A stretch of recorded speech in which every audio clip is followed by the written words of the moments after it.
Hola, ¿qué tal? ¿Cómo están? Soy Pilar Merey y estamos transmitiendo desde Cava del Duero porque tenemos el Festival de Vino Mexicano y yo he tocado justamente para que este día hablemos acerca de una empresa que es líder en el mercado de vino mexicano y hoy día también en el mercado internacional, que es L.A. Cheto. La historia de A.L.A. Cheto es muy interesante. Me encantaría irles platicando, pero creo que primero, y tal como lo dice nuestro título, es hablar acerca de un tema muy interesante, es decir, la fiesta de la vendimia. Mire, yo diría que definitivamente la fiesta de la vendimia es la gran fiesta del vino. A veces acostumbramos a pensar que vendimia es cuando vamos a vender algo y nada más falso porque vendimia es cosecha. Y créanme que esta fiesta que se remonta a la antigüedad tiene un sentido que hoy creo que es más que vigente. Para los griegos, los romanos y los fenicios, las uvas era un don de dioses. De alguna manera había que agradecer y por eso se crean estas deidades y por ende, claro, junto con las uvas, el vino. Porque recuerden que a lo largo de la historia el vino ha tenido muchos puntos o papeles importantes que puede haber sido desde el comercio, en una parte social, en una parte medicinal y desde luego también en esta parte religiosa. Estos dioses finalmente eran a quienes se veneraba y una vez que se tenía la cosecha de las uvas se debía de agradecer. Y en este sentido lo que hacían era una gran fiesta, especialmente se habla de acuerdo a la literatura con los romanos y por eso crean al dios Baco. Estas fiestas duraban 5 días. Hoy inclusive es fácil pensar o decir muy comúnmente cuando la fiesta es tremenda y el vino ha corrido que fue una bacanal. En realidad justo este nombre viene de aquel entonces que ya se agradecía, que ya se festejaba, que ya se celebrara. Hoy sabemos un poco más y desde luego festejamos porque el ciclo de la vid es prácticamente un año. Podríamos pensar en la parte del letargo, en la fase del invierno, donde la planta muy sabia prácticamente se queda así, justo en ese letargo, para tratar de protegerse del frío y que con la primavera va a empezar a despertar. Claro está que en el campo se trabaja porque se hacen labores de trabajo del campo, en fin, preparar y ayudar a la vid. Que entre paréntesis debo decirles que la vid es uno de los cultivos que requiere menos agua. Dicen que se parece a los seres humanos porque entre más estrés tienen, mejores frutos dan. Porque crece en ambientes desérticos, debe de haber agua, evidentemente, pero con suelos que prácticamente pueden tener pocos nutrientes y la vid va a buscar el agua y puede extender sus raíces tal vez 5 metros. Por eso encontramos zonas vitivinícolas realmente sorpresivas, a veces en montañas, en laderas, en desiertos, entre piedras, y ahí está la vid. Pero finalmente dura prácticamente un año con sus diferentes etapas, cuando se da obviamente el lloro, la floración, empiezan los frutos, el embero, cuando va a cambiar a su color final y entonces sabremos o tendremos desde luego frutos oscuros, las uvas tintas, o frutos verdes, las uvas blancas. Y finalmente llegará el momento, de acuerdo desde luego a la ubicación del viñedo, hemisferio norte o hemisferio sur, en el caso del hemisferio norte, donde la vendimia se llevará a cabo. Hoy se movió un poco por temas de cambio climático, pero como fiesta, como festejo, se ha considerado agosto. Le digo, también se ha cambiado porque en México tenemos hoy 15 zonas vitivinícolas. Quizá la más importante sigue siendo Baja California porque el 80% del vino que se produce en México es de esta zona y no es gratuito. La realidad es que aunque se hacen vinos de gran calidad en las diferentes zonas, todo lo que es el Bajío que tiene viticultura de altura, lo cierto es que parecen más. Dentro de la franja internacional del vino, que hoy todavía es vigente entre los 30 y 50 grados de hemisferio norte o de hemisferio sur, Resulta que Ensenada, Baja California, se encuentra todavía dentro de esta franja. Y si nosotros lo viéramos en el mapa, podríamos perfectamente situar por qué Baja California tiene condiciones de terroir, clima y suelo óptimas para el cultivo de la vid. Bueno, pues se ha establecido entonces agosto como la fecha. Claro, como yo les decía, se ha ampliado según la zona vitivinícola, porque hoy las fiestas de la vendimia, que en donde realmente agradecemos, se hace una ceremonia de bendición de la primera molienda, en fin, y se hacen fiestas, claro, han recuperado, además de ese sentido importante, también esta parte atractiva del enoturismo, de tener una derrama económica que finalmente va a ayudar a la industria del turismo, obviamente a la hostelería, a los restaurantes, que también en esta zona ha crecido de forma importante, incluso con el término acuñado de la cocina Bajamed. Y decía yo que festejamos porque además de llegar a esta fecha, hay que saber que dentro de este ciclo vegetativo, la naturaleza ya nos está mostrando ciertos cambios, pero también es verdad que podemos tener problemas de plagas o de enfermedades. Así que librar todo un año y contar con uvas de buena calidad, puesto que hemos estado cuidando los viñedos, nos va a dar como resultado también fuentes de empleo. Y esta es básicamente la razón. En el caso de Leacheto, nuestra vendimia, que todos están invitados desde luego, pueden entrar a nuestra página www.laceto.mx. Seguramente todavía se podrán adquirir boletos, es este sábado. Si no, para que el año siguiente ustedes estén al pendiente.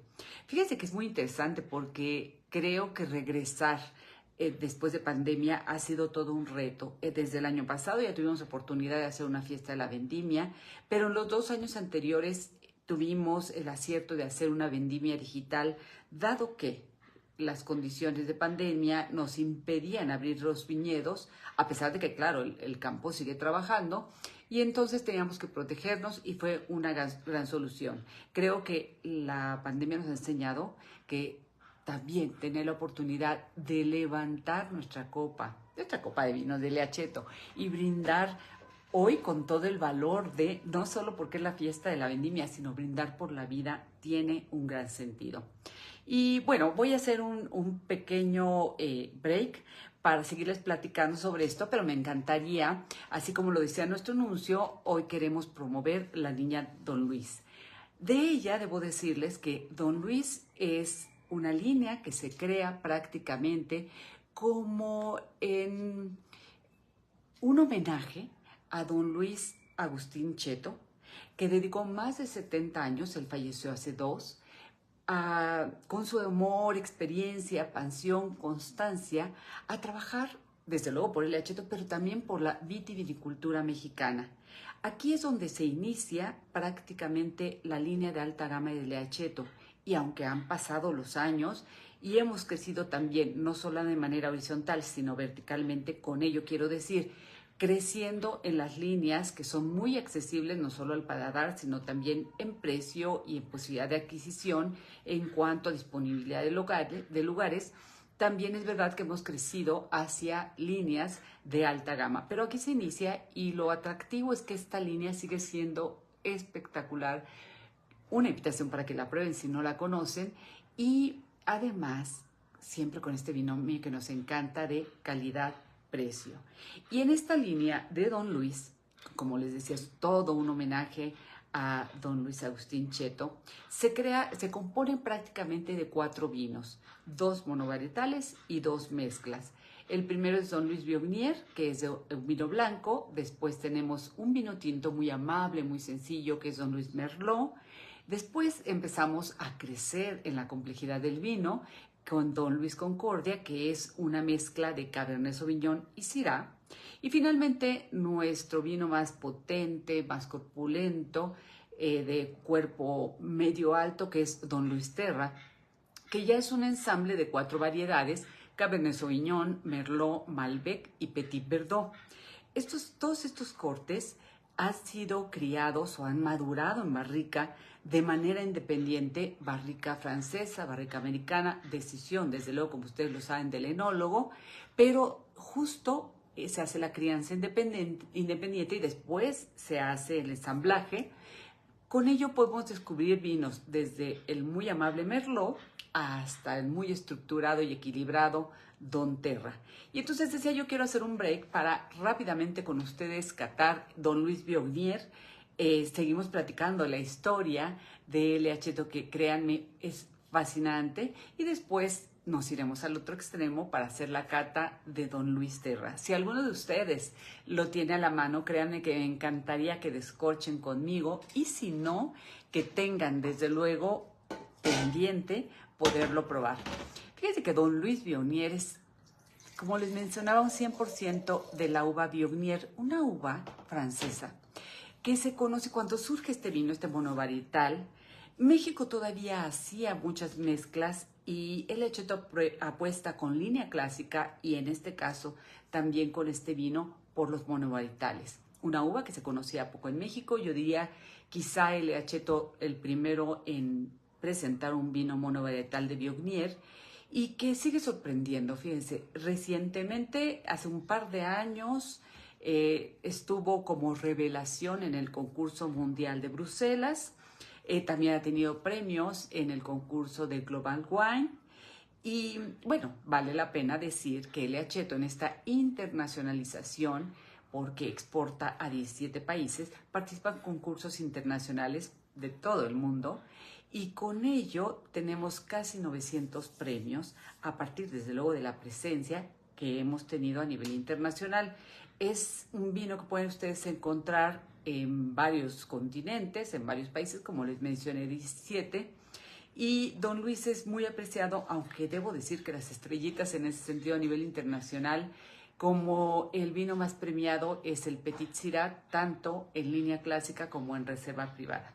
Pero este Viognier ha dado sorpresas muy interesantes y nuestra empresa también. Este año también fuimos galardonados como la mejor bodega mexicana, mejor bodega de vino mexicana, por el concurso de Nueva York, que es un concurso también internacional. Premios que, lejos de sumar para nosotros en nuestra egoteca, son un reto, porque eso implica que tenemos que continuar con la misma calidad, mejorarla, atender a nuestros clientes, crecer con ellos, y por eso también ustedes encontrarán que sacamos nuevas líneas, buscamos nuevas variedades o la mezcla de estas. El Cheto mantiene muy claro su... Me fue un momentito, puede pasar.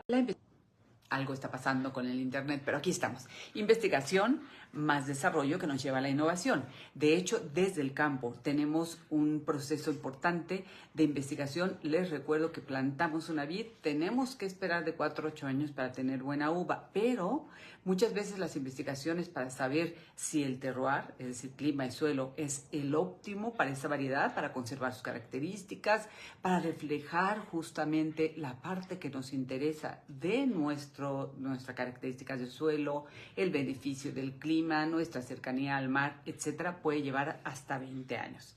Pero regresando al Don Luis Viognier, fíjese que recientemente es que sigue sorprendiendo a pesar de estar en el mercado. Creo que además para esta temporada que hace calor, para la primavera y el verano es óptimo, pero va mucho más allá nuestra gastronomía. La gastronomía mexicana, que es rica y deliciosa, va muy bien con este vino por su frescura, su acidez, en fin. Hace poco estuvo Jancis Robinson en México y en cata ciega se le presentó este vino. La verdad es que le encantó y escribió una reseña al respecto, en general de vinos mexicanos, en particular de este, en una de sus columnas que tiene en Financial Times, y resulta que ahí pone que quedó encantada cuando supo el precio del vino. Después de su estancia profesional se fue a vacacionar a Puerto Vallarta y en una boutique de lujo, tal como lo describe en su columna, fue a comprarse su Don Luis Viognier y a disfrutarlo ella sola. Es un vino que tiene a la vista, si lo tienen por ahí, disfrútenlo. A la vista tiene un color amarillo con ciertos tonos dorados, pero un ribete verdoso porque es un vino joven que no tiene paso por barrica en este caso. Es un vino limpio, brillante, que nos habla justamente de buen proceso y de juventud y que tiene una buena adherencia en copa, son 13 grados de alcohol, que en un vino blanco forman parte de la estructura, pero lo atractivo es que ese alcohol, recuerden que en Ensenada, en esta zona vitivinícola donde tenemos un buen diferencial de estaciones, amplitud térmica, es como ideal para que las uvas puedan madurar en tiempo. Lo cierto es que es cálido y definitivamente nos da vinos que tendrían objetivo de calidez. Sin embargo, lo importante es que estando en el rango, algo pasa, pero aquí estoy, estando en el rango permitido, la realidad es que lo importante es que ese alcohol a la nariz. Me encanta, es un vino aromático de una intensidad aromática alta. Obviamente tiene un carácter frutal que me va a recordar frutas tropicales, algo de cítrico, y con ello quiero decir algo de manzana verde, de pera, de guanábana, pero lo que caracteriza realmente a esta variedad es ese delicado perfume a flores blancas. Conforme toma temperatura, los tropicales, los frutos tropicales que dan este carácter al vino se van haciendo más presentes. En boca, siempre he dicho, el ingreso de este vino es muy amable, con muy buena acidez, que nos permite salivar, pero es seco. A pesar de lo muy aromático, de lo frutal, de este carácter con matices florales, lo cierto es que al ser seco y con esta buena acidez que nos permite salivar, nos prepara el paladar para incluso la gastronomía. Sin embargo, es un vino tan amable que creo que va muy bien, incluso como un aperitivo cuando estamos recibiendo a las personas. Pero eso sí, como les decía, es ideal para la temporada de invierno, de verano, de primavera y de verano, y acompaña muy bien desde platos del mar, ceviches, la gastronomía mexicana y tailandesa, porque esa acidez, que es una acidez rica, vivaz, permite refrescar nuestro paladar aún de lo especiado o lo picante. Me gusta porque siendo un vino blanco, joven, sin barrica, tiene muy buena persistencia, yo estoy hablando, y percibo aún en mi paladar esta sensación deliciosa de la temperatura y obviamente la acidez, que ambos nos hacen tener un vino fresco. Su temperatura de servicio ideal entre 7, 8 grados. Creo que es una perfecta oportunidad para seguirlo disfrutando. Pero tanto regresamos al otro vino, tal como se los prometí. Bueno, yo quiero seguirles platicando algo que es muy importante. Miren, ya les dije que esta es una industria de muy largos plazos. Porque plantan un viñedo, hoy con calentamiento global hay que tener paciencia, hay que reaprender. Hoy el lenguaje, obviamente mundial, pero también de nuestro enólogo, Sebastián Suárez y su equipo, es respeto a la naturaleza. Por eso incluso el Echeto trabaja mucho protegiendo el tema del agua, que se ha hablado mucho de este problema en Ensenada, Baja California, pero también a través desde luego de pozos, pero también tenemos un viñedo orgánico. Y trabajamos en lo posible para tratar de disminuir la huella de carbono, la huella hídrica y seguir teniendo además vinos accesibles, no solamente vinos de calidad, vinos bien hechos, sino accesibles para prácticamente, diría yo, las mesas en general de la República Mexicana, pero también del mundo. Y bueno, cuando nosotros hablamos de esta gran fiesta de colores y estamos hablando de 95 años, es ahí cuando justo menciono o sumo las dos cosas: industria de muy largos plazos, de mucha paciencia, de mucho trabajo, industria en cierta manera de alto riesgo, pero que se vuelve, se consolida, se construye y se hereda a través de generación tras generación. Si ustedes observan, cuando ven las historias de los países de viejo mundo, que fueron finalmente quienes promovieron la cultura del vino y que a nosotros llega justamente con la conquista española, en realidad hablamos de negocios familiares, de poder heredar el conocimiento, la experiencia, que todo eso que se va sumando se va heredando y se va haciendo un legado que se alimenta de la investigación, de las nuevas técnicas, del equipamiento, especialmente en el caso de nosotros que pertenecemos a Nuevo Mundo. Pero esto no siempre fue así. Y es importante apreciarlo y por eso apreciar el tiempo. Me encantaría nuevamente hacer este símil del vino, que es un producto vivo, que decía Luis Pasteur, es la bebida más higiénica, que además efectivamente lo es, sana e higiénica, que ha crecido, que el proceso sigue siendo el mismo, es decir, una fermentación natural, donde las levaduras trabajan con el azúcar y la convierten en alcohol, pero hoy ayudado, claro está, con la experiencia, el conocimiento y la tecnología. Pero decía yo que lo que es interesante es saber cómo se va construyendo una empresa. Fíjense que en 1924 llega Don Angelo Ceto, un vitivinicultor italiano, que si nosotros enmarcamos, como debemos de hacerlo siempre, cualquier aspecto, cualquier expresión, cualquier comportamiento del ser humano, pues nos vamos a dar cuenta que está dentro de un contexto. Y entonces en 1924 definitivamente las condiciones en Italia eran muy severas, así que un grupo de vitivinicultores pide asilo a México, se le da, llegan en 1926 y finalmente, después de prácticamente haber estado buscando, aceptando lo que se le daba y buscando las mejores condiciones, tuvo que emigrar. Estuvo en Estado de México, en Aguascalientes, hasta que finalmente, a través de amigos, sabe que las zonas vitivinícolas ideales en ese momento, pues eran en las zonas de Baja California. Así que emigra a Tijuana, pero así como llegó, sin nada, inclusive sin familia, porque dejó a la familia, ya estaba casado y tenía un hijo justo en Italia, y los pudo traer hasta 10 años después. Pero en 1928 es cuando podríamos dar como fecha de partida que se crean los cimientos de lo que hoy es Grupo L. Aceto.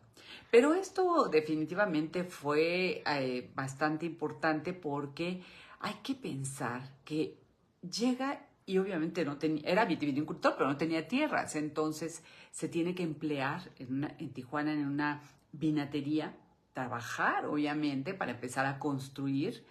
Y claro, yo siempre he dicho que el conocimiento, la pasión sobre todo, estaba ahí, así que pues empieza a comprar uva para hacer su vino, pero también entiende como un agente de campo que necesita tener viñedos. Así que finalmente, por cierto, ya trae a la familia, tiene aquí a su segundo hijo, que es Luis Agustín Ceto, y que al terminar sus estudios se va a sumar desde luego. Cuando yo menciono este punto de hay que verlo en contexto, hay que reconocer que cuando uno está trabajando sobre lo que sabe hacer y lo que ama hacer, tener esta vocación de la vid y el vino, también tiene que tener ojos abiertos para lo que está pasando. Entonces, en algún momento, L. Aceto tuvo que participar en la producción de brandy, porque esa es una competencia importante justo para el vino, y tuvo que hacer destilados. Pero a lo que me encanta y que creo que es digno de reconocer es que jamás el Aceto dejó de hacer vino.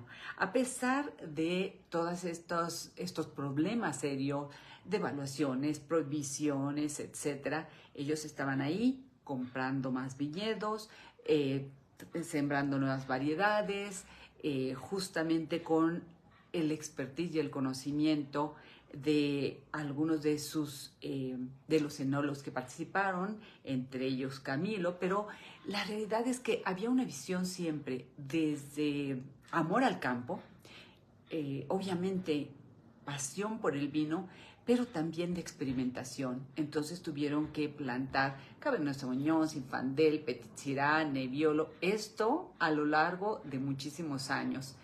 Otro dato interesante, en 1970 llega una importante oleada para el vino mexicano. Ahí se crean algunas de las empresas que hoy conocemos y entonces empieza una demanda mayor. Así que, aun cuando todavía el brandy estaba presente, así que hubo que dar ese impulso para crecer en plantaciones, pero también para empezar a utilizar levaduras seleccionadas, sistemas de refrigeración, barricas de diversas procedencias y, algo muy importante, botellas esterilizadas. Porque la realidad es que antes el vino se hacía y se vendía a granel. Se tiene que caminar y siempre cuando se tiene muy claro que se interesa estar en un mercado internacional, pues se tiene que seguir con todos estos parámetros y obviamente es cuando se crea la línea de L. Aceto. En 1972 se hace la primera exportación a Los Ángeles con una marca que para entonces se llamaba Avant Wine y que la verdad es que fue un atrevimiento porque la gente no creía. Es más, en su primera exportación que fue a Inglaterra, bueno, no había, no sé, si aún ahora en el mundo hay gente que duda del vino mexicano, imagínense en aquel entonces. Y entonces ellos se arriesgaron. Quizá en ese momento no fue el principal momento, pero nunca desistieron. Y justo cuando la tercera generación aquí en México, que es el licenciado Luis Alberto Cheto, hoy cabeza de esta bodega, hijo de don Luis Agustín, se suma y empieza a hacer cambios muy importantes, entre ellos esta apertura a los mercados internacionales, prácticamente desde un punto de vista ya muy comercial. Y ya estamos hablando de 1983, cuando finalmente salen estos varietales de la línea clásica, en principio Cabernet Sauvignon, Petit Syrah, Zinfandel y Chenin Blanc. Yo sé que para la gente muy joven y cuando yo les digo 1983, les puede parecer que fue hace mucho, pero para temas de vino, créanme que somos muy nuevos, todos estos 95 años han sido mucho esfuerzo, se sigue trabajando, se sigue descubriendo, pero nos han llevado a constituir, a crecer este legado de Don Angelo, de cero, a la empresa hoy líder en el mercado de vino mexicano. Muy interesante porque así como les mencioné que en este año se reconoció a la bodega nuevamente como bodega mexicana del año, en 1983 se le reconoce por parte de la Concanaco a Don Luis como el empresario del año. Y es importante porque ya no solamente estamos hablando de vitivinicultura, sino de negocio, de temas relacionados con un asunto comercial, de escuchar al cliente, en fin. En 1986, después de haber adquirido los viñedos del señor Ferro y haber empezado a trabajar, separar, porque estaban mezcladas las variedades, separar esas variedades, en 1986 se produce la primera añada de un vino que para muchos de ustedes debe ser familiar y es icónico para nosotros, que es el vino Nebbiolo.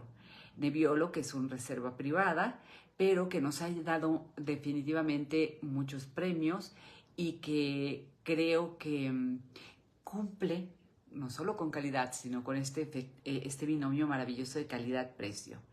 Ya en el 2000 viene una tercera oleada y entonces definitivamente empieza a desarrollarse el factor de turismo, de enoturismo, que en el mundo es quizá lo más importante, no solamente tener buenos vinos, sino proporcionar experiencias a la gente.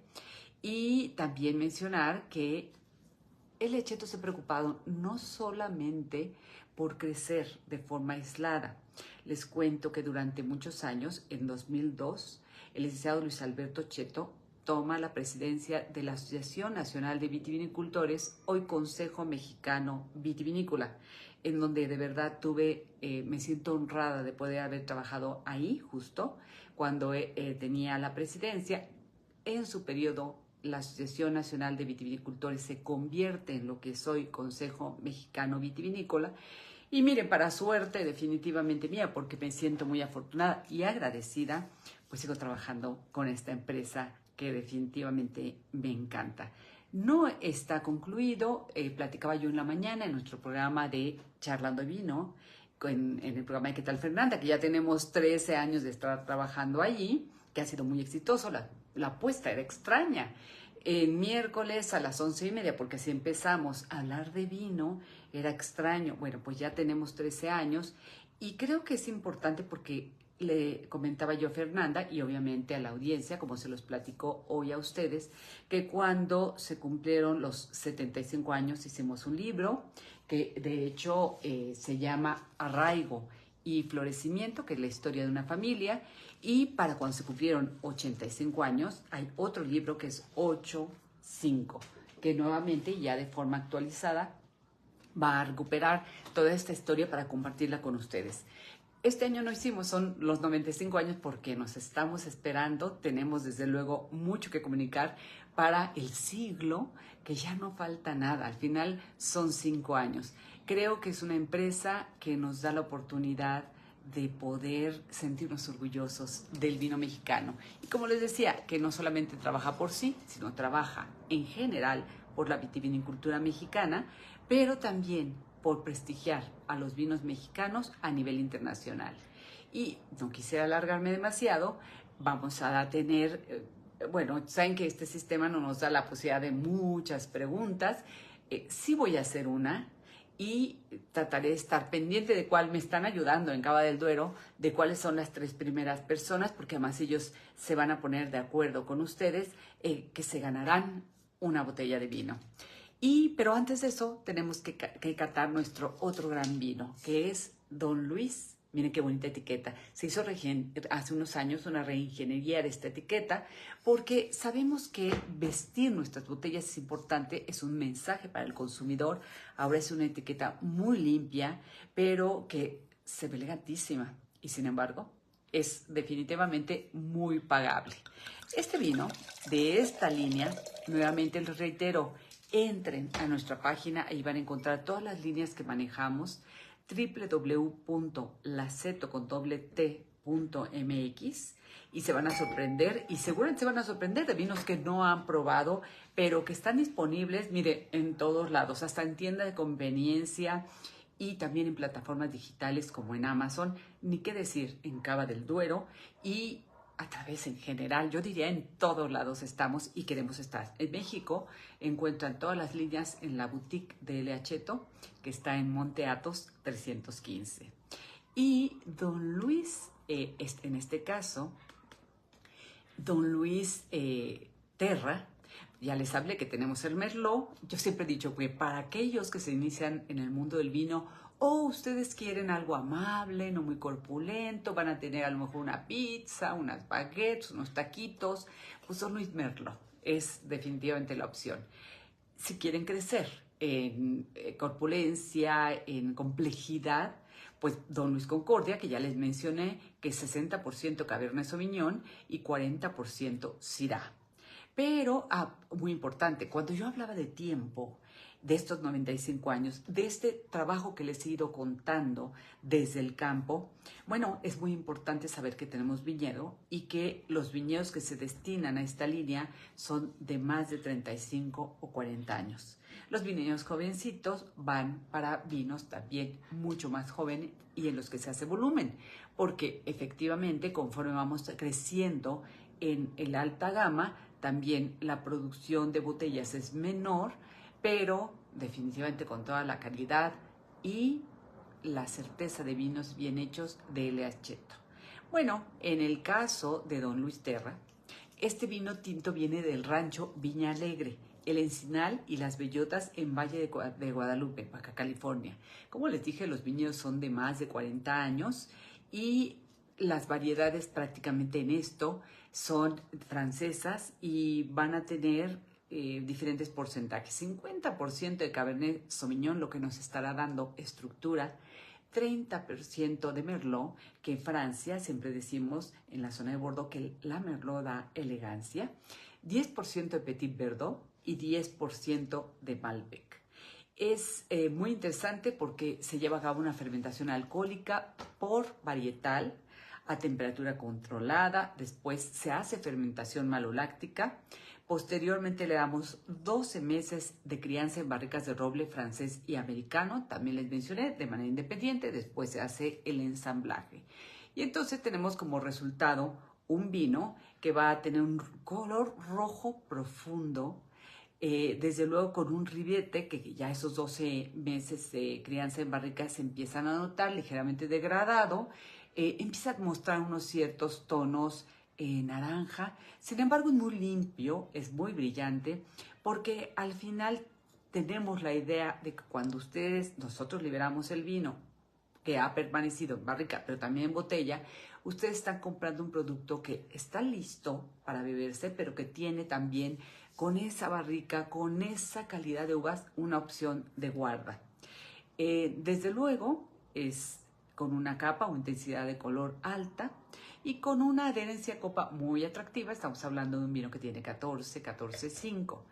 En nariz, que es la parte más importante o interesante quizá, me encanta porque es muy expresivo aún en copa quieta. Obviamente al oxigenarlo muestra lo que tiene y lo que hoy queremos en el mundo, que es un carácter frutal.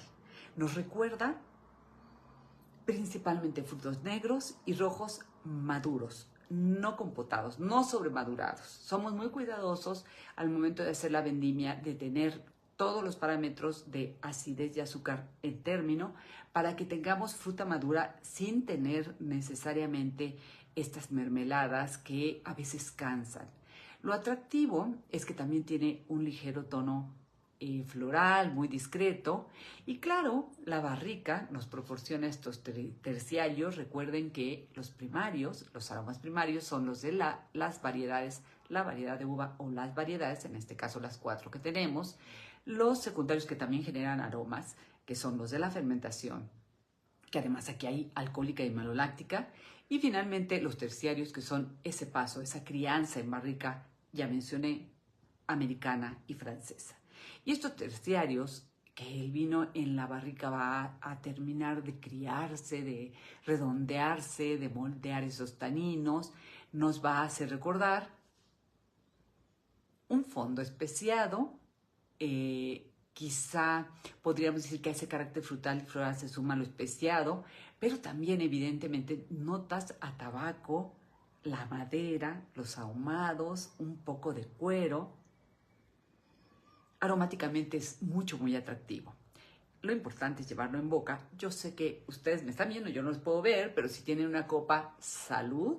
Salud por poder hacerlo ahora que ya estamos un poco más liberados, aunque hay que seguirse cuidando siempre, pero también en estas fechas tan lindas de poder festejar la vendimia. Nuevamente, cuando uno tiene un vino corpulento bien hecho, es un vino cuyo ataque de todas maneras es amable. El ataque es ese ingreso del vino en nuestro paladar. Es decir, entra amable y crece, inmediatamente crece. Y empezamos con la evolución de sabores. Hay acidez, definitivamente, menor, claro, que nuestro Don Luis Viognier, porque recuerden que la acidez es característica de los blancos, pero todos tienen que tener acidez porque es un conservador natural, porque nos muestra que está vivo, pero en este caso, además de que la acidez está presente, están los taninos.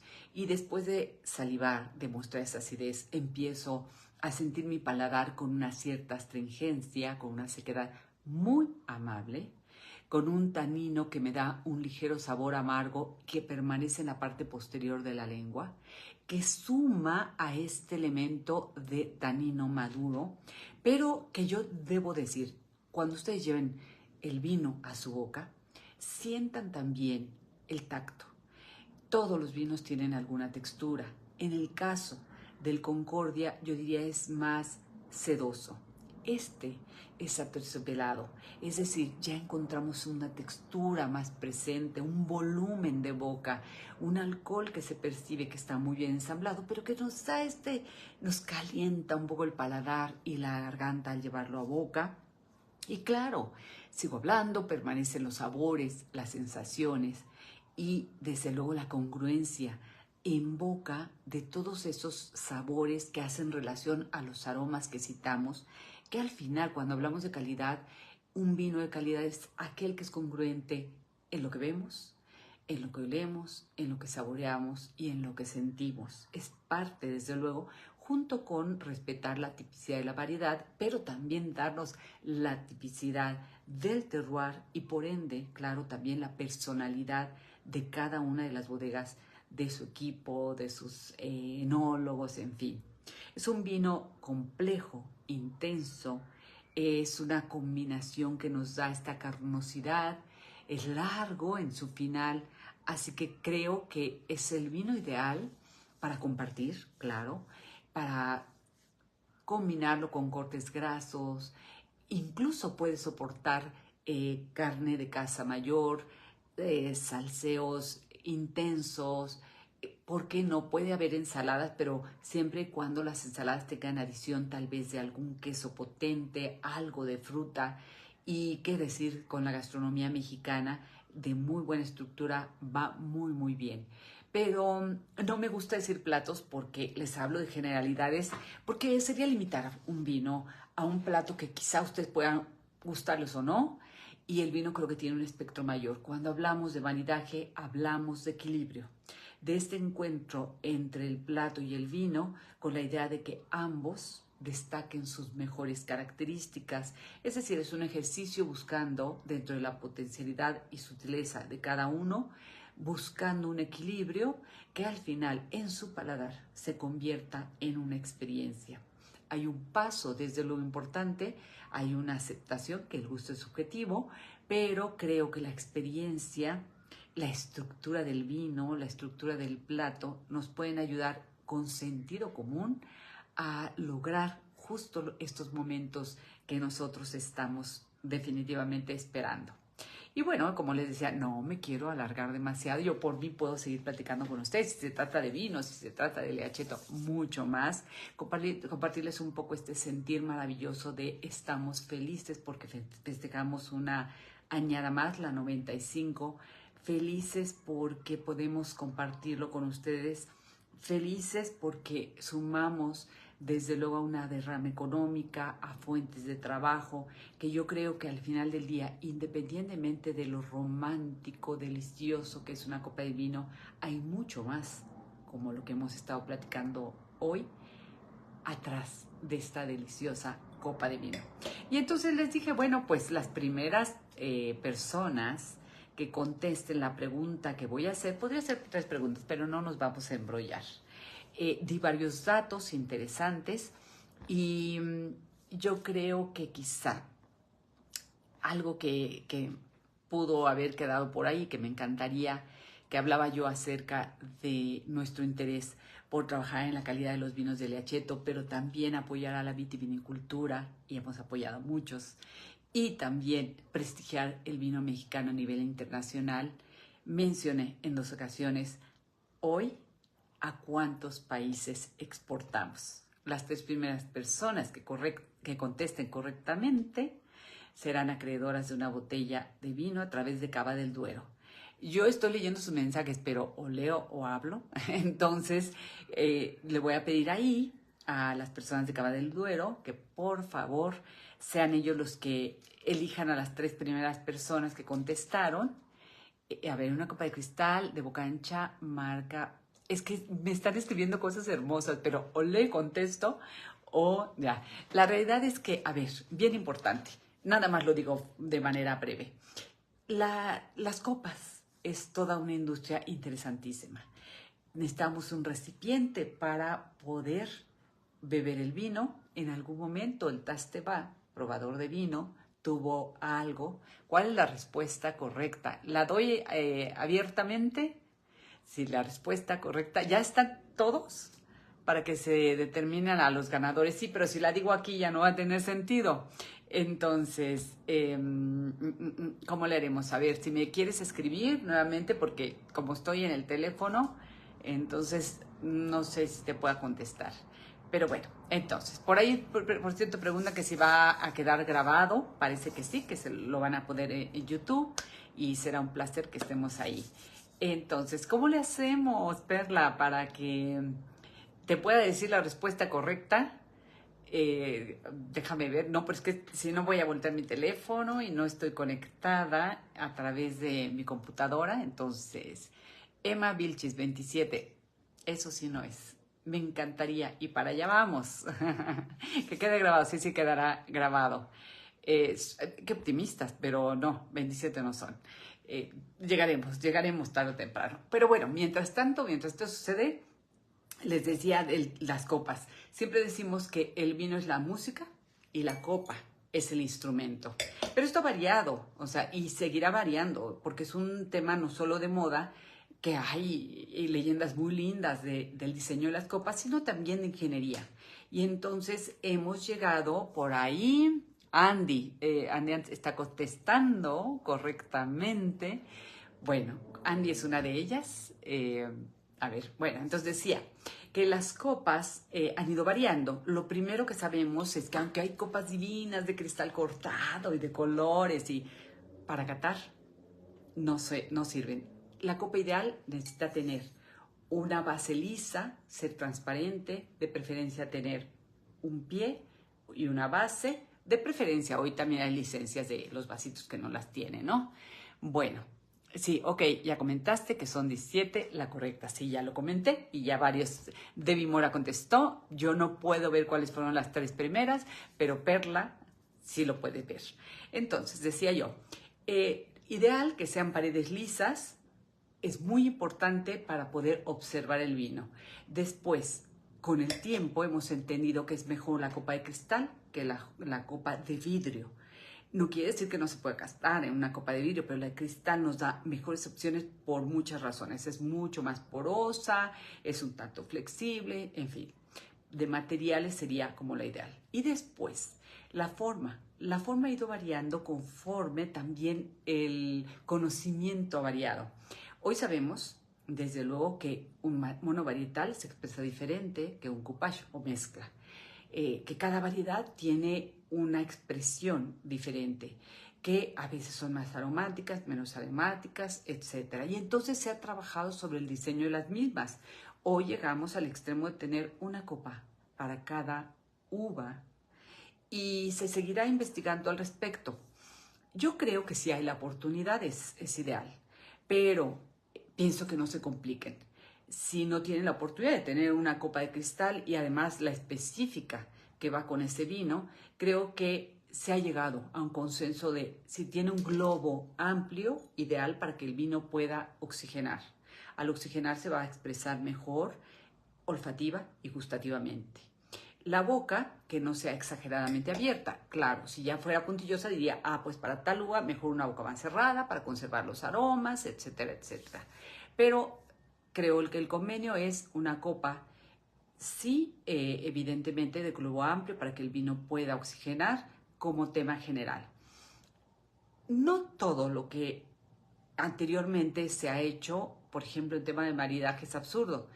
Ahora se dice, no, es que los vinos blancos no van con el pescado y con los frutos del mar solamente, diría yo. Es decir, este primer conocimiento que se acostumbraba y que los tintos van con carne, era de acuerdo al conocimiento que se tenía, tener un sentido común de estructura del plato y el vino. Y la copa de vino blanco era más pequeña justo porque se requiere una temperatura de servicio más baja y se servía menos para que no cambiara esa temperatura de servicio. Cuando uno modifica la temperatura de servicio del vino, el vino está idéntico si se sirve a una u otra temperatura. Pero aquí entramos en el terreno de las percepciones y percepciones realidad. Así que si queremos nosotros que esa experiencia del disfrute del vino sea la ideal, pues tenemos que tener el vino en temperatura correcta. Para no embrollarlos con todas las temperaturas, les pediría por favor que entren en cualquier sitio de internet, pongan temperaturas correctas de servicio del vino y van a encontrar, en términos generales, podríamos decir que los espumosos se sirven entre 5, 6, 7 grados, los blancos entre 6 y 8, los tintos jóvenes más o menos, los rosados, perdón, entre 10, 12, los tintos jóvenes 12, 14, Los tintos crianza más o menos 14, los reserva 16, los gran reserva de 18 a 20. Pero esto nos lleva otra vez al tema de sentido común. Si yo tengo un gran reserva, si tengo un Don Luis Terra como este, que es un vino estructurado, equilibrado, pero corpulento, definitivamente no me lo llevará a la playa a las 12 del día en pleno sol, porque el mismo alcohol me va a producir calor y obviamente el calor exterior. Entonces creo que volvemos al tema de sentido común. No es tan difícil, pero les digo, ustedes pueden entrar. Otra cosa importante que siempre les digo a través de radio, de este programa que nos encanta que nos escuchen, ¿qué tal Fernanda? Los miércoles a las 12 en Radio Imagen y también en televisión. Otra cosa que creo que es importante es, desde luego, que vamos a hacer una elección siempre guiados quizá, por lo que nos encanta platicarles. Pero yo siempre pongo a prueba. Yo digo, a ver, no me crean solamente lo que les digo, experimentenlo. Cómprense su botella de Don Luis Terra y lo van a disfrutar, lo van a catar, pero también póngalo en un vasito de plástico, en uno de unicel, que es desastroso, pero bueno, es contaminante incluso, en una copa de vidrio y en una de cristal, y serán ustedes los mejores jueces de si efectivamente el vino es la música y la copa el instrumento. Y la realidad, como les dije, me encantaría seguir platicando con ustedes, pero estoy segura que podremos hacer otro live y por lo pronto sí decirles que estoy feliz porque mañana ya me voy a Ensenada, el sábado de nuestra fiesta de colores de la vendimia, y para los que vayan por allá, me dará mucho gusto saludarlos. Y si no, no se preocupen, porque todos los miércoles estamos en radio, estamos en muchos eventos. El 4 y 5 de septiembre voy a estar por Tlaxcala, pero los mantenemos definitivamente informados. Demi nos dice, lo compraré, yo soy muy obediente, sí, lo sé, Demi, y además nos encanta el vino, porque el vino nos pone felices. Pero recuerden, muy importante, entren a la página www.lacetowt.mx, vean la cantidad de vinos que tenemos de líneas, pruébenlas. Ustedes son el mejor juez para decir cuál es la que va ideal con su paladar o con su momento. Y recuerden algo muy importante que me encanta decirles, hay que beber con moderación, siempre beber agua, y para nosotros catar mucho, pero beber poco. Salud. Muchísimas gracias.